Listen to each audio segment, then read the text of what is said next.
Hello my dear student, स्वागत है आप सभी का आपका अपना YouTube channel master teaching centre में। क्या आप क्लास 12th के स्टूडेंट हैं? तो मेरे दोस्त, आज का क्लास आपके लिए मोस्ट इम्पोर्टेंट होने वाला है, क्योंकि आज की क्लास में हम लोग पढ़ने वाले हैं क्लास 12th एनसीईआरटी। क्या क्लास 12th एनसीईआरटी मैथ का चैप्टर नंबर 3, क्या चैप्टर नंबर 3 अध्याय 3, जिसका नाम है आव्यूह। क्या जिसका नाम है आव्यूह। आज इस चैप्टर के हम जितने भी थ्योरी है, क्या इस चैप्टर के आज थ्योरी के बारे में अध्ययन करेंगे। तो सबसे पहले हम लोग देखेंगे कि क्योंकि हम लोग जानते हैं कि यदि कोई भी चीज़ हम पढ़ रहे हैं तो उसके बारे में थोड़ा सा जानेंगे कि वह क्या है, किसे कहा जाता है। तो सबसे पहले क्या है यहाँ पे आव्यूह। तो आव्यूह के बारे में जो बेसिक जानकारी होता है उसको हम लोग जानेंगे, क्योंकि यदि बेसिक जानकारी आपके पास नहीं रहेगा तो आप क्वेश्चन को सोल्व भी नहीं कर पाइएगा। और यदि आप प्रतिलोम त्रिकोणमितीय फलन का क्लास नहीं किए हैं तो डिस्क्रिप्शन में वीडियो का लिंक दिया हुआ है, वहाँ से आप जा करके क्लास जरूर कर लीजिए। और आपको क्या करना है कि चैनल पे यदि आप नए हैं तो चैनल को जरूर सब्सक्राइब कर लीजिएगा, क्योंकि मेरे दोस्त क्लास 12 के एनसीईआरटी का जितना भी चैप्टर है सभी का विस्तार पूर्वक सॉल्यूशन यूट्यूब पर ही कराया जाएगा फ्री ऑफ कॉस्ट। उसके साथ ही साथ पीडीएफ नोट्स भी दिया जाएगा। तो चलिए आज का क्लास बिना टाइम का इन्वेस्ट किए मेरे दोस्त स्टार्ट करते हैं। तो सबसे पहले हम लोग जानेंगे कि आव्यूह किसे कहा जाता है। क्या आव्यूह किसे कहा जाता है? तो यहाँ पे क्या है माय डियर स्टूडेंट, आव्यूह। आव्यूह को अंग्रेजी में मैट्रिक्स के नाम से जाना जाता है। क्या आव्यूह को अंग्रेजी में मैट्रिक्स के नाम से जाना जाता है। तो आव्यूह के डिफिनेशन के बारे में बात किया जाए तो आव्यूह क्या है कि वास्तविक संख्याओं या सम्मिश्र, क्या वास्तविक संख्याओं या सम्मिश्र संख्याओं का एक आयताकार सजावट, क्या एक आयताकार सजावट का नाम आव्यूह दिया गया है। क्या वास्तविक संख्याओं या सम्मिश्र संख्याओं का एक आयताकार सजावट, क्या एक आयताकार सजावट का नाम क्या दिया गया है? आव्यूह दिया गया है। क्या आव्यूह दिया गया, यही डिफिनेशन है, छोटा है, सटीक है और शानदार है। क्या है कि आव्यूह किसे कहते हैं? तो सिंपल आप बोलिएगा, आव्यूह जो है वास्तविक संख्याओं या सम्मिश्र संख्याओं का एक आयताकार सजावट के नाम है। क्या एक आयताकार सजावट का नाम है और इसे ही क्या कहा जाता है? आव्यूह कहा जाता है। इसमें और थोड़ा सा आप जानिए कि जिसमें मतलब क्या है कि जिसमें संख्या को कुछ क्षैतिज रेखा में, क्या जिसमें संख्या को कुछ क्षैतिज रेखा में तो कुछ उदग्र रेखा में सजाया जाता है। क्या जिसमें संख्या को कुछ क्षैतिज रेखा में तो कुछ उदग्र रेखा में सजाया जाता है आव्यूह में। तो सिंपल आप समझिए कि आव्यूह किसको कहते हैं। तो आव्यूह जो है वास्तविक संख्याओं या सम्मिश्र संख्याओं का एक आयताकार सजावट का नाम है। क्या एक आयताकार सजावट के नाम आव्यूह दिया गया है। उसके बाद क्या है कि आव्यूह में क्या जिसमें संख्या को कुछ क्षैतिज रेखा में तो कुछ उदग्र रेखा में सजाया जाता है। क्या संख्या को कुछ क्षैतिज रेखा में तो कुछ उदग्र रेखा में सजाया जाता है। उसके बाद थोड़ा सा और जानिए कि क्या है कि क्षैतिज रेखा को पंक्ति मतलब कि रो, क्या क्षैतिज रेखा जो होता है उसको पंक्ति कहा जाता है और अंग्रेजी में पंक्ति को क्या कहते हैं माय डियर स्टूडेंट? रो कहते हैं। और उदग्र रेखा को, क्या उदग्र रेखा को स्तंभ, स्तंभ कहा जाता है। क्या उदग्र रेखा को स्तंभ कहा जाता है, जिसे अंग्रेजी में स्तंभ को क्या कहते हैं? कॉलम कहते हैं। क्या अंग्रेजी में कॉलम कहा जाता है। मतलब सीधा सा आप समझिए कि क्षैतिज रेखा को, क्या क्षैतिज रेखा को क्या कहा जाता है? पंक्ति कहा जाता है। क्या पंक्ति कहा जाता है और अंग्रेजी में इसे रो कहा जाता है। और उदग्र रेखा को मतलब जो रेखा खड़ा रहता है उसको क्या कहते हैं? स्तंभ कहते हैं और इसे इंग्लिश में क्या कहा जाता है? कॉलम। बस आप इतना याद रखिएगा कि जो क्षैतिज रहेगा उसको हम बोलेंगे पंक्ति बोलेंगे, अंग्रेजी में उसको रो बोलेंगे, और जो उदग्र रेखा रहेगा उसको स्तंभ बोला जाता है। क्या स्तंभ बोला जाता है और स्तंभ को इंग्लिश में क्या बोलते हैं? कॉलम बोलते हैं। क्या कॉलम बोलते हैं। उसके बाद अगला जो है मोस्ट इम्पोर्टेंट है माय डियर स्टूडेंट कि आव्यूह को अंग्रेजी के बड़े अक्षर से निरूपित किया जाता है। क्या किया जाता है कि आव्यूह जो होता है उसको अंग्रेजी के बड़े अक्षर से निरूपित करते हैं। क्या अंग्रेजी के बड़े अक्षर से निरूपित करते हैं। बस आप इतना ध्यान रखिए, क्या करना है कि आव्यूह को अंग्रेजी के बड़े अक्षर से निरूपित किया जाता है। मतलब ABCD नहीं होता है, ए बराबर मतलब कोई आव्यूह रहेगा उसको ए बराबर लिख सकते हैं या बी बराबर लिख सकते हैं, या आपको बोल दे कि एक आव्यूह P दिया गया है या एक आव्यूह A दिया गया है, इस तरह से बोलेगा। मतलब सीधा सा आप समझिए कि आव्यूह को हम जब भी निरूपित करेंगे तो अंग्रेजी के बड़े अक्षर से, क्या अंग्रेजी के बड़े अक्षर से उसको क्या करेंगे? निरूपित करेंगे। मोस्ट VVI है। उसके बाद क्या है कि आव्यूह का कुछ संकेत भी होना चाहिए। तो आव्यूह के संकेत जो होता है एक तो यही होता है कि बड़ी ब्रैकेट जो होता है यही है। क्या आव्यूह का संकेत इस तरह से आप बड़ी ब्रैकेट दे सकते हैं या आप छोटी ब्रैकेट को दे सकते हैं, या यहाँ डबल लाइन इस तरह से कर करके, यही क्या होता है इसका संकेत। मतलब सिंपली आप समझिए कि इस तरह से बॉक्स में कोई बंद रहे या बड़ी ब्रैकेट रहे या छोटी ब्रैकेट रहे या डबल लाइन वाला रहे, यही इसका क्या है आव्यूह का संकेत है। तो सबसे पहले यहाँ हम लोग क्या सीखें कि आव्यूह जो होता है उसमें क्या होता है कि क्षैतिज रेखा में जो रहता है उसको पंक्ति कहते हैं और पंक्ति को अंग्रेजी में रो कहते हैं, और जो उदग्र रेखा में रहता है माय डियर स्टूडेंट उसे स्तंभ कहते हैं, मतलब कि कॉलम कहते हैं। उसके बाद दूसरा हम क्या चीज़ सीखें कि आव्यूह को जब भी हम सूचित करेंगे तो अंग्रेजी के बड़े अक्षर से, क्या अंग्रेजी के बड़े अक्षर से दर्शाएंगे, सूचित करेंगे। और आव्यूह का जो संकेत होता है क्या होता है, यही होता है बड़ी ब्रैकेट, छोटी ब्रैकेट और डबल लाइन वाला। चलिए कुछ उदाहरण के द्वारा हम इसको समझते हैं, क्योंकि उदाहरण से आपको जल्दी समझ में आएगा और आसानी पूर्वक आप समझिएगा। तो सबसे पहले क्या है कि हम मान लिए क्या यहाँ पे दे दिए कि आव्यूह ए बराबर क्या है, यहाँ पर कोई आव्यूह है ए, तो देखिए इसको आव्यूह को किससे सूचित किए, अंग्रेजी के बड़े अक्षर से सूचित किए ना। आप इस तरह से नहीं लिख सकते हैं कि ए बराबर, क्या ए बराबर, ये क्या हो जाएगा यहाँ पे गलत हो जाएगा। जब भी होगा क्या कैपिटल लेटर होगा, क्या जब भी होगा कैपिटल लेटर होगा, मतलब अंग्रेजी के बड़े अक्षर से। तो यहाँ एक आव्यूह है ए बराबर क्या है, यहाँ पे बड़ी ब्रैकेट है 1 2 4 5 6 8 16 8 9, ये क्या है एक आव्यूह दिया गया। तो इसमें आपको हम क्या बताएं कि क्षैतिज रेखा को, क्षैतिज रेखा कहने का मतलब जो इस तरह से रेखा रहता है, क्या इस तरह से रेखा रहता है, मतलब जो परा रहता है, मतलब जो सुतल रेखा रहता है ना उसको बोलेंगे क्या क्षैतिज रेखा बोलेंगे।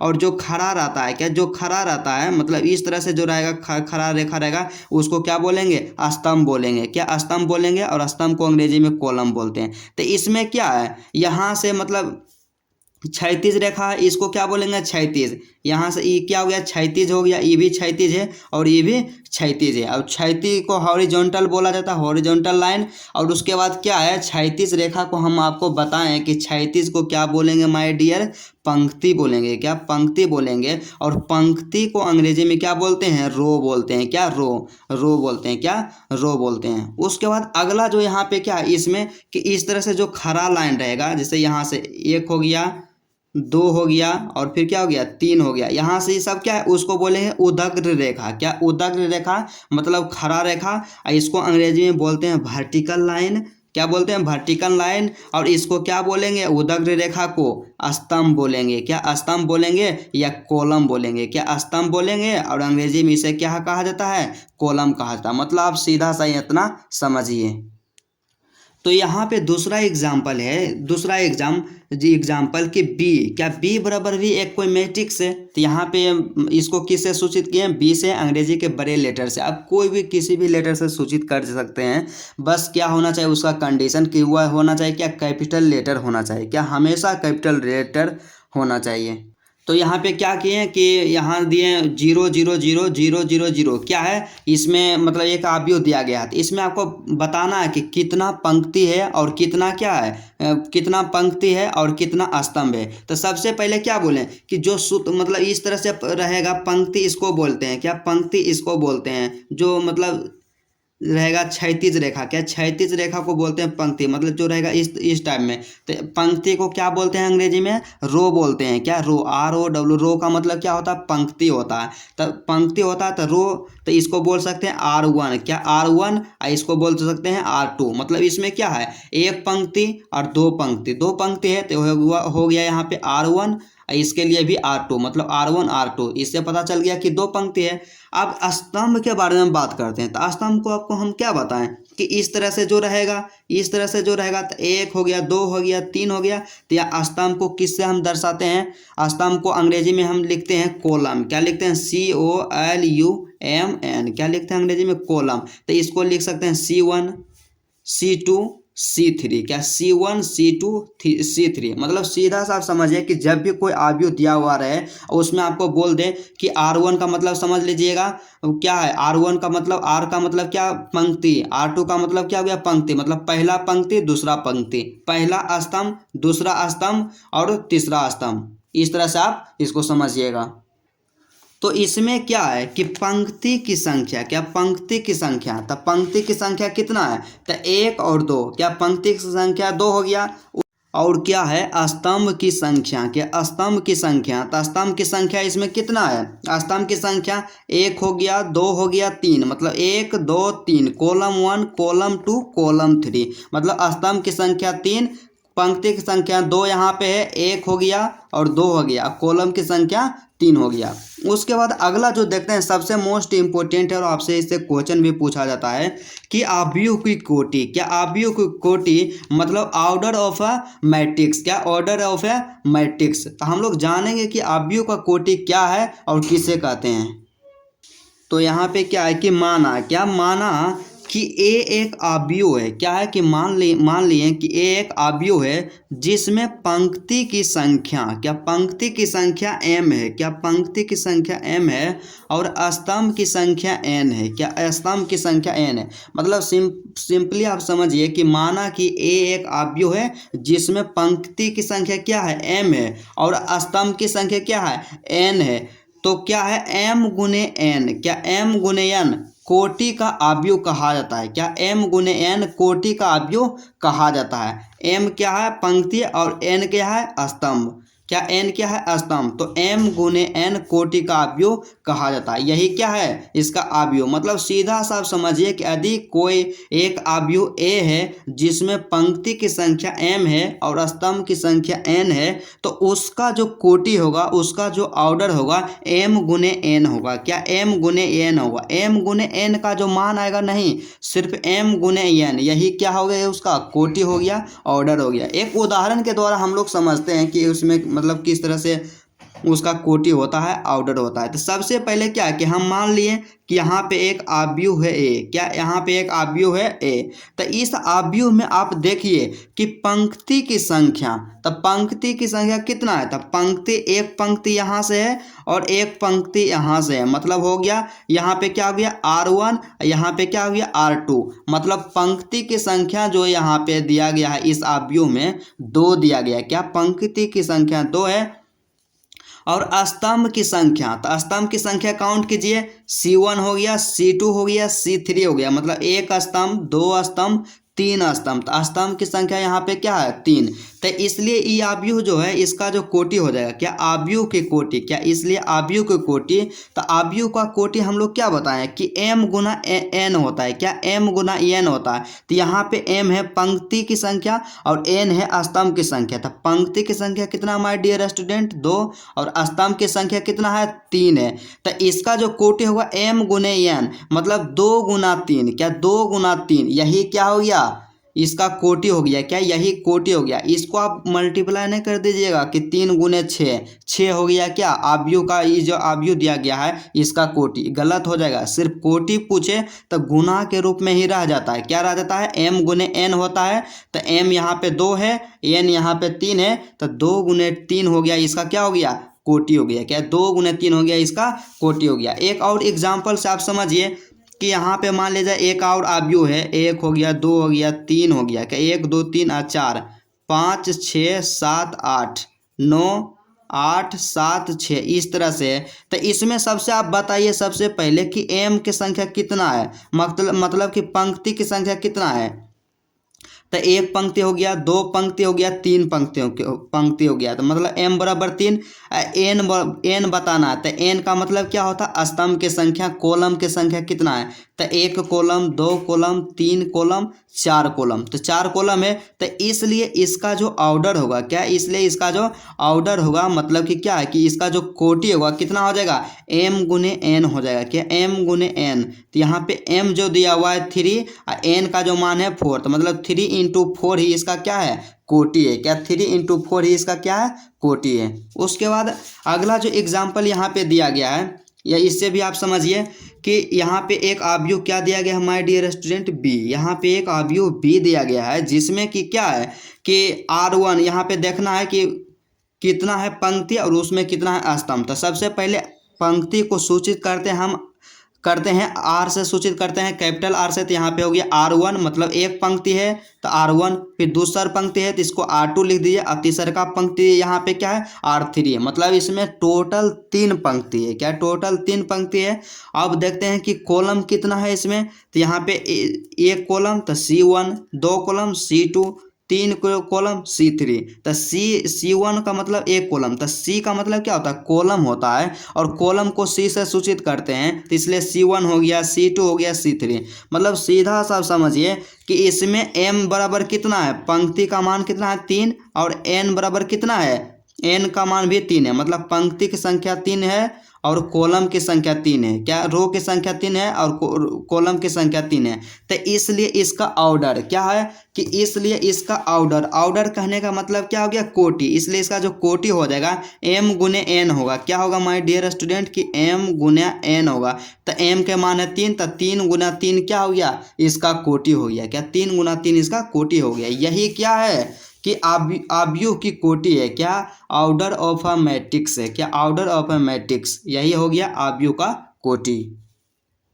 उसके बाद हम लोग देखेंगे कि आव्यूह का सदस्य, क्या आव्यूह का सदस्य जिसे अंग्रेजी में बोलते हैं एलिमेंट ऑफ मैट्रिक्स, का एलिमेंट ऑफ मैट्रिक्स। तो सिंपली हम समझेंगे कि आव्यूह का सदस्य किसे कहा जाता है, कैसे हम समझेंगे कि आव्यूह का सदस्य उसमें कितना है। तो सबसे पहले क्या करेंगे, उसी तरह कि माना, क्या करेंगे कि मान लेंगे यहाँ पे माना कि A एक आव्यूह है। क्या है कि A एक आव्यूह है जिसमें पंक्ति की संख्या, क्या जिसमें पंक्ति की संख्या m है। क्या है कि पंक्ति की संख्या m है तथा स्तंभ की संख्या क्या है, स्तंभ की संख्या n है। मतलब एगो आव्यूह है, A एक आव्यूह है। क्या A एक आव्यूह है जिसमें पंक्ति की संख्या m है और स्तंभ की संख्या n है। तो क्या तो m गुने n, क्या m गुने n मान को, क्या m गुने n मान को आव्यूह की सदस्यों की संख्या कहा जाता है। वहाँ पे क्या ऑर्डर में क्या था कि यहाँ पे मतलब ऑर्डर में था कि पंक्ति की संख्या क्या है m है और स्तंभ की संख्या क्या है n है। तो इसका जो ऑर्डर होता था m गुने n होता था। क्या m गुने n यही होता था ऑर्डर। लेकिन क्या है कि आव्यूह के सदस्य की संख्या यदि प्राप्त करना हो तो क्या होता माय डियर स्टूडेंट कि एगो कोई आव्यूह है उसमें पंक्ति की संख्या m है और स्तंभ की संख्या n है। तो यहाँ पे क्या होगा, तो इसका जो हो जाएगा एलिमेंट्स हो जाएगा, मतलब सदस्य हो जाएगा m गुने n। क्या m गुने n का जो मान आएगा, तो मान लीजिए m बराबर 4 है और n बराबर कितना है 5 है, तो 4 गुने 5 बराबर कितना होता है 20 होता है। क्या 20, तो उसमें सदस्य की संख्या कितना हो जाएगा 20 हो जाएगा, मतलब 20 हो जाएगा। वही क्या हो गया आव्यूह का सदस्य। जैसे कि एग्जाम्पल के द्वारा इसमें हम समझते हैं कि A एक आव्यूह हमारे पास दिया गया है। तो A एक आव्यूह है, इसमें A एक आव्यूह है 5, 7, 8, 10, 20, 1। इसमें क्या है पंक्ति है, एक पंक्ति 2 पंक्ति, मतलब R1 R2 मतलब 2 पंक्ति है इसमें, और 3 कॉलम है, एक कॉलम 2 कॉलम 3 कॉलम, मतलब C1 C2 और C3। ये इसमें क्या है 3 कॉलम है। तो यहाँ से क्या करेंगे कि पंक्ति की संख्या इसमें कितना है m बराबर 3 है, स्तंभ की संख्या n बराबर कितना है 3 है। पंक्ति की संख्या यहाँ पे 2 है, क्या पंक्ति की संख्या 2 और स्तंभ की संख्या 3 है। तो इसमें आपसे पूछे कि इसमें यहाँ पे जो आव्यूह दिया गया है आव्यूह A में सदस्यों की संख्या कितना है। तो इसलिए क्या हो जाएगा, इसलिए आव्यूह A की, क्या इसलिए आव्यूह A की सदस्यों की संख्या क्या हो जाएगा m गुने n के मान। तो m का मान यहाँ पे क्या है 2, तो 2 गुने में क्या हो जाएगा 3, तो 2 इंटू 3 बराबर क्या होता है 6। मतलब यहाँ पे जो आव्यूह दिया गया है, क्या यहाँ पे जो आव्यूह दिया गया है आव्यूह A, इसमें सदस्यों की संख्या जो है टोटल कितना है 6 है। क्या इसमें सदस्यों की संख्या 6 है। उसके बाद अगला जो यहाँ पे है मोस्ट इम्पोर्टेंट पॉइंट है कि आव्यूह के अवयवों का निरूपण, मतलब आव्यूह के अवयवों का निरूपण। अवयवों से आप याद रखिएगा कि सदस्य को ही अवयव कहा जाता है। क्या सदस्य के ही अवयव कहा जाता है। मतलब आव्यूह के सदस्यों का जो निरूपण होता है किस तरह से होता है कि representation of elements of A matrix. मतलब एक मैट्रिक्स में हम लोग आव्यूह के अवयवों का निरूपण हम किस प्रकार करते हैं, किस प्रकार से उसको दर्शाते हैं। तो इसमें भी क्या करेंगे कि मान लेंगे कि माना कि A एक क्या है m गुने n। क्या A जो है एक m गुने n कोटि का आव्यूह है। क्या m गुने n कोटि का आव्यूह है। तो इसके आयमा पंक्ति और जेमा स्तंभ के सदस्य को जेमा स्तंभ के सदस्य को ए आई जे से दर्शाया जाता है। मतलब आप इसमें तो नहीं समझे होंगे, लेकिन आपको इसमें बताते हैं कि सिंपल आप उदाहरण से समझिए कि यहाँ पे क्या है कि ए एक आव्यूह दिया गया है। ए एक आव्यूह दिया गया है एक मैट्रिक्स है, जिसमें क्या है 3 गो रो है और 4 गो कॉलम है। 3 गो रो है, 1 रो हो गया, 2 रो हो गया, 3 रो हो गया। कॉलम की संख्या जो इसमें है 1 कॉलम, 2 कॉलम, 3 कॉलम, 4 कॉलम, मतलब 4 कॉलम है। मतलब क्या है कि यहाँ पे जो दिया गया है m बराबर कितना है 3 है, n बराबर कितना है 4 है। n बराबर कितना है 4। तो यहाँ मतलब यहाँ पे सीधा सा समझिए इस उदाहरण के द्वारा कि यहाँ पे क्या है कि इसके सदस्य को जब हम सूचित करेंगे तो यहाँ से सबसे पहले हम लिखेंगे ए लिखेंगे। तो इसमें क्या है कि पहला पंक्ति का पहला स्तंभ है। पहला पंक्ति का पहला स्तंभ है, पहला पंक्ति है, यहाँ पे पहला पंक्ति है और पहला स्तंभ है। यहाँ पे क्या लिखेंगे A11। A11 मतलब पहला पंक्ति पहला स्तंभ बराबर कितना है, पहला पंक्ति में पहला स्तंभ के स्थान पे कितना है 4 है। तो यहाँ पे A11 बराबर कितना हो जाएगा 4। फिर हो A है और उसके बाद क्या है पहला पंक्ति में दूसरा स्तंभ A12। इसका मतलब समझिए कि पहला पंक्ति, तो पहला पंक्ति E है, दूसरा स्तंभ के स्थान पे, तो दूसरा स्तंभ के स्थान पे यहाँ पे कितना है 5। तो यहाँ पे क्या हो जाएगा A12 बराबर हो जाएगा 5। फिर A12 हो गया, उसके बाद क्या है A13 है। A13 है। तो A13 मतलब कि पहला पंक्ति तीसरा स्तंभ, तो पहला पंक्ति तीसरा स्तंभ के स्थान पे कितना है 8 है। फिर क्या हो जाएगा A14। A14, तो A14 मतलब A14 पहला वाला क्या होता है पंक्ति, तब पहला पंक्ति चौथा स्तंभ, तो चौथा स्तंभ पे का कितना है 0। यहाँ से क्या हो गया 0। मतलब सीधा सा आप समझिए कि यहाँ पे जो मैट्रिक्स यहाँ पे दिया गया है तो इसमें क्या हो जाएगा A11 ये A11 बराबर 4। फिर A12 बराबर कितना हो जाएगा 5। यहाँ देखिए, यहाँ समझिए सीधा कि ये A12 बराबर क्या हो जाएगा 5। A12 तब मतलब पहला पंक्ति दूसरा स्तंभ बराबर कितना है 5 है। फिर पहला पंक्ति A13 है, तो पहला पंक्ति तीसरा स्तंभ, पहला पंक्ति तीसरा स्तंभ बराबर 8 हो जाएगा। उसके बाद नेक्स्ट जो यहाँ पे है कि A14 A14 तो पहला पंक्ति चौथा स्तंभ के स्थान पे कितना है 0। तो यहाँ पे क्या हो गया 0 हो गया। उसी तरह से आप क्या करेंगे, पहला पंक्ति में तो सब चल गए, अब दूसरा पंक्ति में जाएंगे तो यहाँ पे दूसरा पंक्ति को A2 लिखेंगे। तो यहाँ से क्या हो जाएगा A21 A21 तो पहला दूसरा पंक्ति पहला स्तंभ, तो दूसरा पंक्ति E है, इसमें पहला स्तंभ में क्या स्तंभ के स्थान पे कितना है 3, तो A21 बराबर 3। इसी तरह से क्या हो जाएगा A22 तो पहला दूसरा पंक्ति दूसरा स्तंभ में क्या है 6, तो A22 बराबर 6। इसी तरह से A23 बराबर क्या हो जाएगा 9। A24 A24 तो A24 बराबर कितना हो जाएगा 12 हो जाएगा। उसी तरह से फिर क्या है दूसरा पंक्ति भी हो गया। तो आप तीसरा पंक्ति में चलेंगे, तो तीसरा पंक्ति को लिखेंगे तीसरा पंक्ति को हम लिखेंगे A31 मतलब तीसरा पंक्ति के पहला स्तंभ पर क्या है, तो तीसरा पंक्ति यहाँ है, उसके पहला स्तंभ पे कितना है 4 है। तो A31 बराबर क्या हो गया 4। उसके बाद क्या होगा पहला तीसरा पंक्ति दूसरा स्तंभ, तो तीसरा पंक्ति जो है दूसरा स्तंभ के स्थान पे क्या है 6। तो यहाँ पे A32 बराबर क्या हो जाएगा 6, A32 बराबर 6। यहाँ पे फिर हो जाएगा A33 तो मतलब A33 के स्थान पे कितना हो गया 3, तो A34 के स्थान पे कितना हो जाएगा, तो A3 का मतलब क्या हो गया कि तीसरा पंक्ति चौथा स्तंभ। तो यहाँ पे तीसरा पंक्ति चौथा स्तंभ में क्या है 6, तो A34 बराबर क्या हो जाएगा 6। इसको हम इसलिए बताएं क्यों क्या होता है कि इस पर आधारित प्रश्न होता है, इसी पे आधारित कुछ प्रश्न होता है जो कि प्रश्नावली 3.1 में दिया गया। तो सबसे पहले इस पर जो प्रश्न होता है वह किस प्रकार से होता है, तो आपसे प्रश्न पूछेगा कि एक आव्यूह ज्ञात कीजिए। क्या करना है कि एक आव्यूह को ज्ञात करना है जिसके सभी सदस्य, क्या जिसके सभी सदस्य ए आई जे, क्या ए आई जे बराबर 3i + 5j के नियम का पालन करें, क्या 3i + 5j के नियम का पालन करें और उसका कोटि, क्या उसका कोटि 3 × 2 हो, क्या 3 × 2 हो, मतलब क्या 3 × 2 हो। तो सिंपल आप समझिए, इसी तरह से आपसे क्वेश्चन पूछेगा तो इसको हम किस तरह से सोल्व करेंगे। तो सबसे पहले क्या करेंगे कि दिया हुआ आव्यूह की कोटि, तो आव्यूह का जो कोटि दिया हुआ है 3 × 2 है, क्या 3 × 2, तो आव्यूह का कोटि क्या है 3 × 2,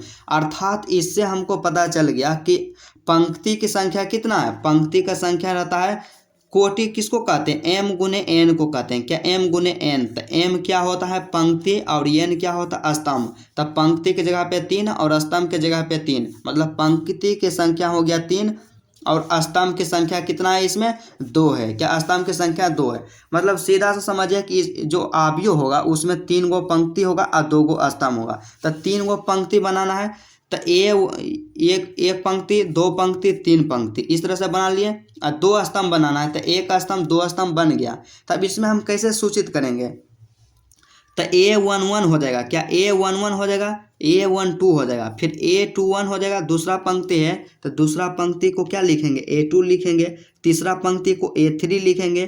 तो इसमें 2 स्तंभ है, तो A21, A22 और उसके बाद A31 और A32, इस तरह से क्या हो जाएगा इसको निरूपित कर देंगे। इसमें आप क्या करेंगे कि चूंकि क्या बोला कि AIJ बराबर 3i + 5j के नियम पर आधारित होना चाहिए, तो यहाँ से हम लोग देखेंगे निकाल लेंगे, इसी नियम पर रख करके सबका मान निकालेंगे।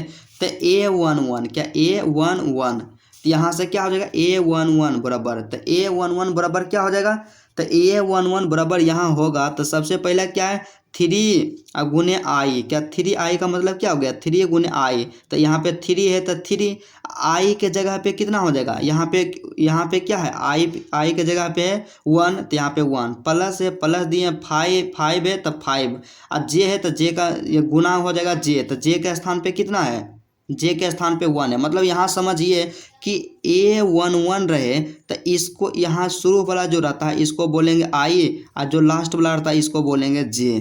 तो यहाँ से हो गया, तो इसका दोनों सबका कैलकुलेशन किए 8 है, या फिर A12, तो A12 यहाँ से यहीं से लिए कि A12, तो यहाँ पे इसी पे बैठाइए 3 × i, तो i के जगह पे 1 है, 3 × 1 प्लस है, प्लस 5 × j, तब 5 दिए और j के स्थान पे इसमें कितना है 2 है, तो हो गया 5 × 2 हो गया 13। इसी तरह से हम सबका निकालेंगे, तो इसलिए यहाँ पे क्या हो जाएगा, इसलिए एक नया जो आव्यूह आएगा उसका मान आएगा कितना आ जाएगा A11, तो A11 बराबर 8 आया, तो यहाँ पे दे दिए 8 दे दिए। उसके बाद क्या है A12, तो A12 के जगह पे कितना आ गया 13 आ गया, तो यहाँ पे क्या हो गया 13 हो गया। उसी तरह से क्या हो गया एक आव्यूह प्राप्त हो गया कि A बराबर हो गया, क्या हो गया 8, 13, 11, 16, 14, 19, और इसका कोटि क्या 3 × 2 है, क्या 3 × 2 इसका कोटि है। तो चलिए आज का क्लास यहीं तक रहता है। नेक्स्ट क्लास में हम लोग पढ़ेंगे